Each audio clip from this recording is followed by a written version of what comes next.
दोस्तों, ये किस्सा सिर्फ एक लड़के का नहीं बल्कि उस हिम्मत का है जो गरीबी के अंधेरे से निकलकर आसमान छूने का जज्बा रखती है। ये कहानी है उत्तर प्रदेश के लखनऊ के एक छोटे से गांव की, जहां एक साधारण परिवार रहता था। परिवार छोटा था। पिता शंभू, माँ सावित्री, बड़ी बहन गौरी और छोटा बेटा अर्जुन। घर की हालत हमेशा तंगी से भरी रहती। टूटी दीवारें, छत से टपकता पानी और रसोई में हमेशा खाली बर्तन। पर सबसे बड़ी तकलीफ ये थी कि अर्जुन को अपने ही माता पिता अक्सर बेकार और नालायक कहकर डांटते। वह जब भी अपने सपनों की बात करता तो उसे यही सुनने को मिलता, तू कुछ नहीं कर सकता, तू तो बस बोझ है। लेकिन अर्जुन चुप रहता। उसकी आंखों में एक गहरी चुप्पी थी, पर उस चुप्पी के पीछे छुपा था एक जिद्दी सपना। गांव में 21 साल की लड़की का घर में रहना लोगों को मंजूर नहीं होता। गौरी की उम्र शादी की हो चली थी। माँ बाप हर रोज चिंता में डूबे रहते कि कब और कैसे उसकी शादी करें। सबसे बड़ी मुश्किल थी दहेज की रकम। गौरी समझदार थी। वह जानती थी कि घर की हालत ठीक नहीं है। वह खुद कहती, अम्मा मेरी शादी की जल्दी मत करो। अर्जुन पढ़ाई कर ले, कुछ काम पकड़ ले, फिर आराम से कर लेना। अभी क्यों बोझ बढ़ाते हो? पर गांव वाले तो ताने मारते ही रहते, लड़की जवान हो गई है, अब कौन करेगा शादी। एक दिन पिता शंभू अपने बेटे अर्जुन को लेकर शहर पहुंचे। उनके पुराने दोस्त ने कहा था कि वह मदद करेगा और नई गाड़ी दिला देगा। शंभू के मन में उम्मीद थी, अगर कार आ गई तो गांव में टैक्सी चलाकर आमदनी होगी। दोनों पहली बार एक चमचमाते कार शोरूम में गए। बाहर खड़ी गाड़ियां, अंदर एसी की ठंडी हवा, कांच की दीवारें। गांव से आए इन लोगों के लिए यह किसी सपने जैसा था। लेकिन जैसे ही वे अंदर घुसे, सेल्समैन की नज़र उनके पुराने कपड़ों और गंदे चप्पलों पर पड़ी। उसने तिरस्कार भरी मुस्कान के साथ कहा, देखिए साहब, यहाँ गाड़ी देखने का कोई चार्ज नहीं है, लेकिन यह जगह आपके लिए नहीं है। सेकंड हैंड कार की दुकानें बाहर हैं, वहीं जाइए। शंभू ने विनम्रता से कहा, भाई हमें एक दोस्त ने भेजा है। सेल्समैन झल्लाकर बोला, हर कोई यही कहता है, खरीदने की औकात हो तब आना, टाइम पास मत करो। शोरूम की ठंडी हवा अचानक अर्जुन के दिल में आग बन गई। पिता की आंखें भर आईं, लेकिन अर्जुन चुप रहा। वह बस चारों तरफ देखता रहा और अंदर ही अंदर कुछ ठान लिया।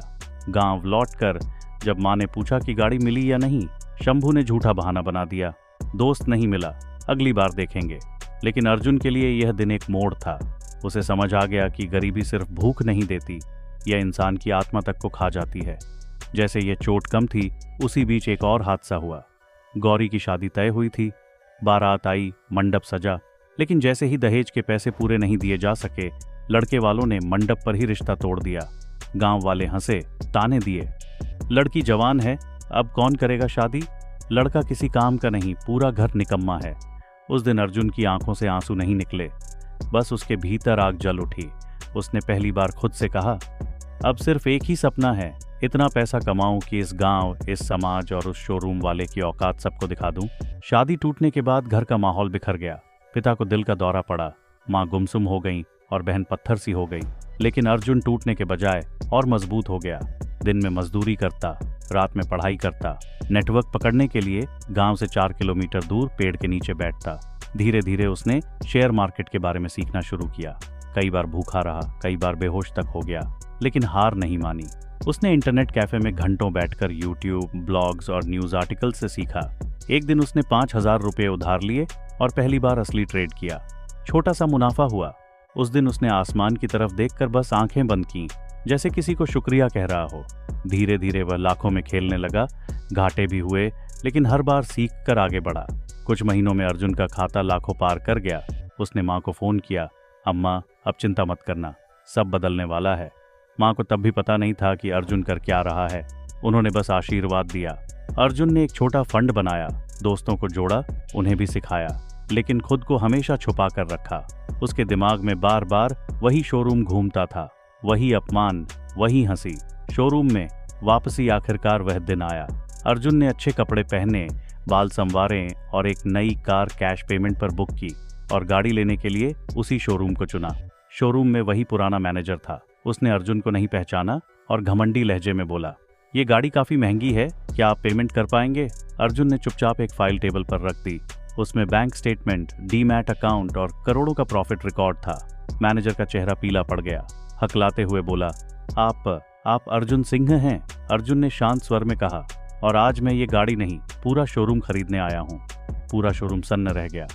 कुछ ही हफ्तों में अर्जुन शोरूम का मालिक बन चुका था, लेकिन उसके लिए यह बदला नहीं, संतोष था। गांव लौटा तो लोग दंग रह गए। जो कभी उसे ताने मारते थे वही अब कहते, हम तो पहले ही जानते थे ये लड़का कुछ करेगा। माँ ने उसे गले से लगाया। बहन की आंखों में फिर से हंसी लौटी। पिता को प्राइवेट अस्पताल में भर्ती कराया और कहा, ये मेरे भगवान हैं, इनका इलाज सबसे अच्छा होना चाहिए।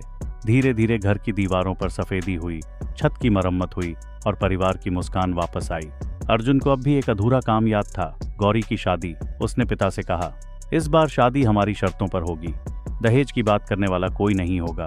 कुछ ही समय बाद गौरी की शादी एक ऐसे शिक्षक से हुई जिसने न दहेज मांगा न दिखावा किया। शादी सादगी से हुई, लेकिन उसमें असली इज्जत थी। पंचायत में वही लोग बुलाए गए जिन्होंने पहले उन्हें ताने मारे थे। अर्जुन ने सबको मुस्कुराकर स्वागत किया और कहा, मैं बदला नहीं लेता, बदलाव लाता हूँ। एक बुजुर्ग खड़ा हुआ और बोला, बेटा अर्जुन, तूने सिर्फ अपने माँ बाप का नहीं, पूरे गांव का नाम रोशन किया है। लेकिन अर्जुन यहीं नहीं रुका। उसने एक डिजिटल प्लेटफॉर्म शुरू किया, जड़ें। इसका मकसद था गांव के बच्चों को स्किल सिखाना और उन्हें डिजिटल दुनिया से जोड़ना। टीम बनी, इमरान, राकेश और प्रिया, सबने मिलकर ऐप बनाया। धीरे धीरे यह पूरे प्रदेश में फैलने लगा। निवेशक करोड़ों देने को तैयार थे, लेकिन अर्जुन ने कहा, ये ऐप बेचने के लिए नहीं, देने के लिए बना है।